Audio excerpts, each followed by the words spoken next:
going to sit. I think it's this. The timeshare pitch comes off sweeter if we're sitting in a chair. Yes, this is how we usually conversate in your living room. So, thanks for sticking around and not trying to get out of here and beat the traffic. So we appreciate it. We're going to talk a little bit about social content and how it weaves into audiences, in particular television, and participation and keeping the conversation going when you have a television show. We'll talk a little bit about the way media is being consumed these days. I think most of us in the room are no longer starting our day off on Yahoo or AOL or MSN homepages. Or any of your other jobs. Or any of my other jobs, yeah. Or Huffington Post. Left that one out. We're now going to our Twitter feeds, our Facebook feeds, and we're starting our day that way. We're getting news that way. We're seeing what our friends are doing and what our friends are talking about. So there's been this drastic shift in the way consumers are getting media, which is why BuzzFeed was essentially created. And thanks for the segue from the Weather Channel guys that talked about how BuzzFeed is famous for getting things going and conversations going. So right now we reach over 60 million people. We actually just hit 80 million uniques. That was largely due to Miley Cyrus at the VMAs, which kind of pushed us over the top, which is our largest month ever in the history of the company. 75% of that traffic is coming from social. So people are coming in through other social platforms. We have people coming in through the homepage, but for the most part, people are seeing BuzzFeed stories in their news feeds, and they're coming to us via those avenues. 50% of our audience is mobile. So what we've done is created a pretty seamless experience for BuzzFeed mobile as it is on the desktop. We don't really differentiate, the two mediums. It's all one to us. So we create our content to fit seamlessly across all of those platforms. And it's largely millennials, 18 to 34, about 60% of our audience are in that age range. So that's a sweet spot for a lot of clients like CW. So we've developed a great relationship over the past few years as our audiences sort of overlap. We all know audiences have moved online. 55% of 18 to 34 are basically consuming online video. By 2016, that's going to quadruple as far as mobile spends. So we have to address video and mobile. And again, our company is created to make those platforms seamless. One of our big initiatives for 2013 was to create a video platform. So we launched our YouTube channel a few months ago, and we were already getting 2 million hits a month, which is ridiculous. But we've taken our concept of listicles and sponsored content, and we're taking that voice that we've had on our site and creating videos that sort of emote the same type of feelings about sharing content. 85% of social media, 85% of use of social media, basically they're doing it more than once a day. And if anyone is familiar with BuzzFeed or a fan of BuzzFeed, that's probably more like 10 to 20 times a day, if not more. So basically, when talking to CW and talking about the launch of their new programs, this was a perfect synergy, a perfect organic fit. So I'm going to skip through some of this. We need to address what some are calling the second screen, which is actually really the first screen in a lot of cases for millennials. So you need to address this if you're a marketer. You need to be creating content that people are sharing on their mobile devices, that are consuming on their mobile devices. And believe me, with millennials, they are always on these devices, so you have to continue to have conversations with them, hit them with interesting content, and most importantly, make that content shareable so they can share with their friends, and that's how you build advocates for your programming. So give your viewers something to talk about, or give them something more to talk about after they've watched the show, before they've watched the show. So we created that scenario with. So we've done a number of programs with BuzzFeed over the last several years. We actually ran our first for a show called Secret Circle back when you were first selling ads, which was great. Yep.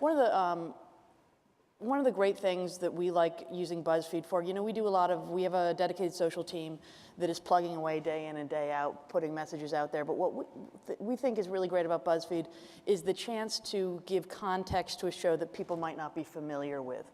You know, we kill it on social once we have a show on the air. Vampire Diaries is often one of the most social shows. And people just can't get enough once our shows are on the air. But when you're introducing a new show, it's helpful to sort of do these custom content opportunities to really introduce people to the overall themes of the show and give them sort of a place to be able to understand what this show might be about, or what this tone might be about, or something they might get out of it. Another thing that, a good example of that, Caty Diaries is a show that had the name Carrie in it. If you were following the Sex and the City author's life, you would have known there was a book called Caty Diaries, which was the story of Carrie Bradshaw when she was a teenager. But it wasn't such a direct line, and also having another show called Vampire Diaries on the air didn't help. But we did some great programs here where we were able to sort of, since the show is set in the 80s, we were able to do some stuff with nostalgia, which I know is a really big, important category for you guys. Very big. And also helpful for us to tie it back to the original Sex and the City. And we had a couple of posts that got actually reposted by HBO that outperformed your editorial for the month. It did. Yes. It did, yeah. So that was great for Caty Diaries. And then for other shows that we're delving more into as we get sort of away from that Gossip Girl mode of CW and into some more genre programming, Arrow is a great action show. And when we were trying to launch that, he did some really great stunts. He shot some really great arrows. But we really were excited to be able to sort of bring some humor to it that isn't necessarily inherent in the program, but is something that someone can sort of hang on to and say, oh, if you're reimagining a superhero, I might want a piece of that. So we talk a lot about the super manatees that we managed to put up. He had really good abs, too. Yes, he had really good abs. We did a Get Yourself the Abs generator, which was not as popular as I thought it would have been. Yeah. But they still love the abs. Yeah, I put them on me, so I don't have a six-pack, so. I'm going to leave that very much alone right now. I have a 2.5 Some of you may pack. or may not know. Again, we have a show coming out this fall, Reign, which is a take on the history of Mary Queen of Scots. Thrilling for today's youth. But we tried to come up with some things. This was something we ran during Comic-Con, which was 13 Reasons Why Living in Medieval Times was Better Than Modern Times. And just a chance to sort of get something out there that makes this show, which is very different, relatable to our target in some ways, really helpful, and helps us to start to build that fan base so that by the time the show comes on the air, we have people who are excited about the content and excited to get to know more about it. Yeah, you know, that's one of the things we aim to do, especially when we're launching a new show with a partner, is we try to create content around a theme of the show, but put it in a broader context and weave that content in, get people familiar with the characters or get people familiar with the theme of what the show is. So this is one of those examples of how we did that. By 13 Reasons Why Living in Medieval Times is Better Than Modern Times. There's you could put animals on trial and all these crazy facts that made it fun and engaging, and people share this content quite a bit, actually.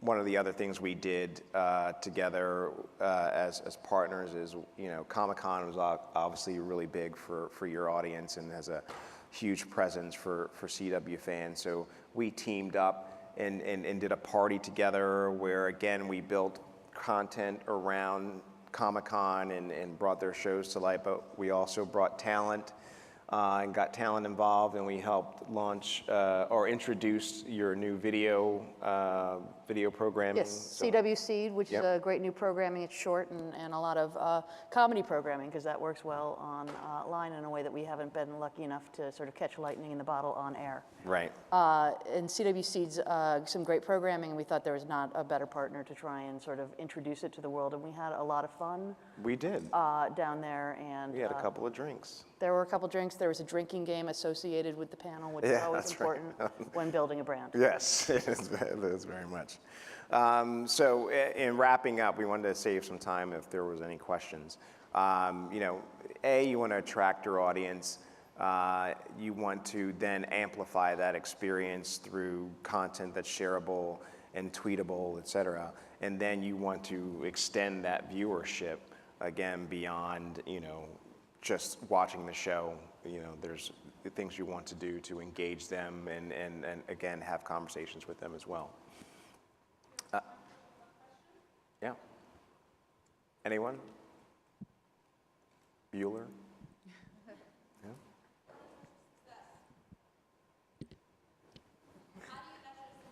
How do you measure success is the question.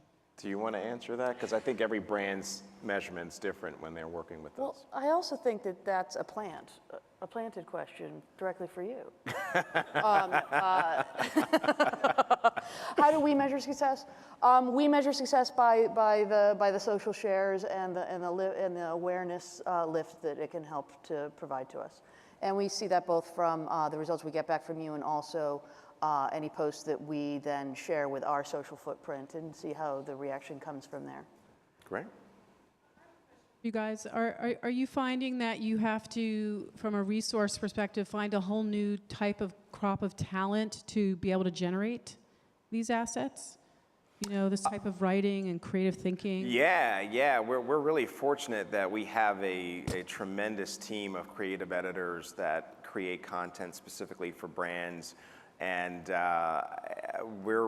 everyone wants to work for us right now that has, you know, written or they're a copywriter. I mean, we have big talent agencies approaching us about, you know, getting their writers to write for BuzzFeed. So. And we try to write half of our own posts Yeah, exactly. We're like, but no, what about this idea? And wouldn't it be funny if? Yeah, when we have brands that work with us as much as CW does, they're able to actually supply us with a lot of things that we end up using, a lot of great ideas that we end up using. So it's a very collaborative effort. It's also, I mean, it's just been helpful for us in general and sort of our social programming as we sort of map out our weekly messaging or daily messaging to any of our show fans is an understanding that you don't necessarily have to just share a trailer or something that's a hashtag directly related to this week's episode, but that you can sort of go off topic a bit, that you can relate this somehow to a kitten or to today's news. And that helps us across the board in our creative development for our social strategy. Yeah, cats are important. Thank you very much. Any other Thank questions? you. Yeah. Great.